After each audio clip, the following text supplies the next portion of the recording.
I'm Officer Jeremy Nelson. I've been with the Papillion Police Department for 17 and a half years. So my primary responsibility is road patrol, and then I also am one of our crash reconstructionists on the fatal accident reconstruction team. So our crash response unit, we primarily respond to fatality accidents. When we get called out, it is after road patrol has already responded, and then we're requested by a supervisor to come out. When we get there, we kind of take control of the actual investigative portion of it.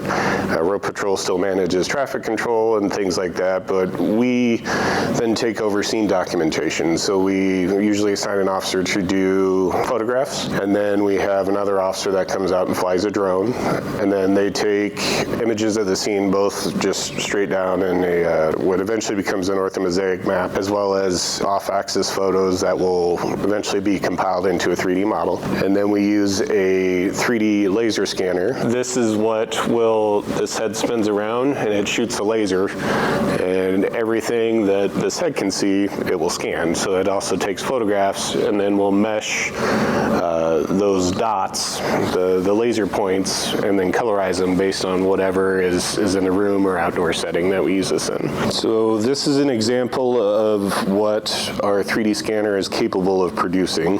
So as you look at this, where each one of these triangles is located is where the scanner head was. So this is at one of our fire stations. We did a scan of part of the building. So you can see it's accurate enough where you can see people, chairs, you can see under tables, you got the ceiling fan, all the lights, flags, board, and so on. And all that is documented in just these couple scans that were done in the actual room, and it's colorized with the camera on the scanner. The on-scene part is probably the easiest part. The post-scene reconstruction is the difficult part.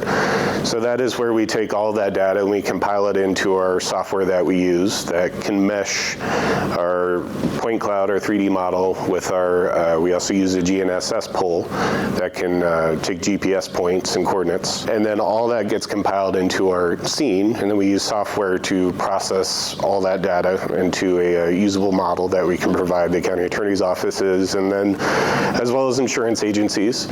And then it makes something that's professional and presentable in court and easier to explain. And oftentimes when the reconstruction part of it happens is we go back and we use mathematical application to calculate, for example, speed of vehicles involved. Math doesn't lie, right? So we're able to take that information that we gather from accident scenes, and then we can produce something that is 100% fact of what happened at an accident.